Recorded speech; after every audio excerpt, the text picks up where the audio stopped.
আসসালামু আলাইকুম। তো আজকে আমি আপনাদের সাথে শেয়ার করব সুন্দর এই হাতার ডিজাইনটি।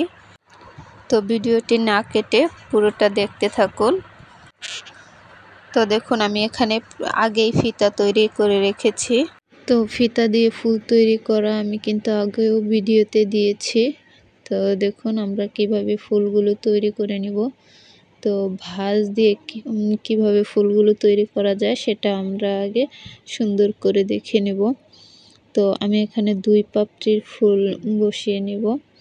তার জন্য দেখুন আমি এখানে 2টা ভাঁজ দিয়ে একটু সেলাই করে আটকে নিচ্ছি কাপড়টিকে। তো সেম ভাবে আমি আরেকটিও এভাবেই করে নিব।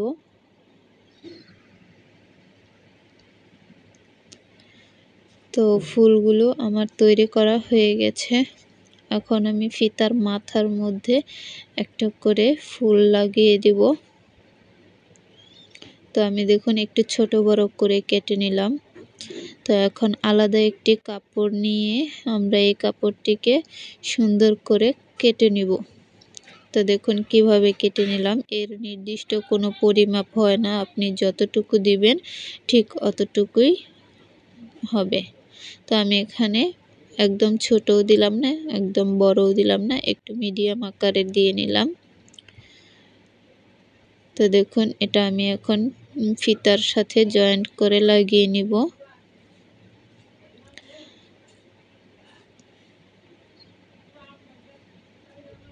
তো সেম ভাবে আমরা আরেকটা লাগিয়ে নেব।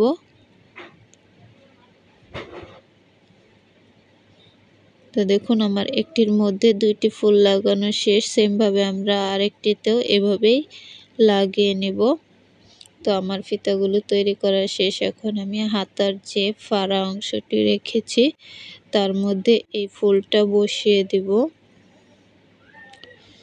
তো ফুলটার ঠিক সাইডটি হাতার ঠিক সাইডে রেখে একটু জয়েন্ট করে আটকিয়ে নিব।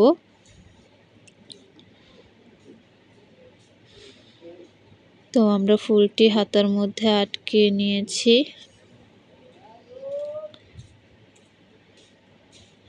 এখন আমরা সেম ভাবে আরেকটিও আটকে নিচ্ছি।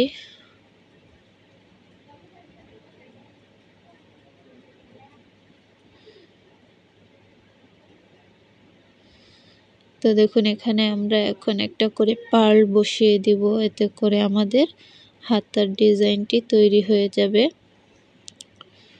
তো আমি সুই সুতার সাহায্যে এখানে পার্লটি বসিয়ে নিচ্ছি। তো দেখুন আমি সুই সুতা দিয়ে পার্লটি সুন্দর করে শক্ত করে বসিয়ে নেব, যাতে করে ছুটে না যায়। তো দেখুন আমার হাতাটি তৈরি হয়ে গেছে। তো আশা করি সবার কাছে ডিজাইনটি ভালো লেগেছে। ভালো লাগলে অবশ্যই লাইক, কমেন্ট এন্ড শেয়ার করতে ভুলবেন না। ধন্যবাদ সবাইকে। দেখা হবে অন্য কোনো ভিডিওতে।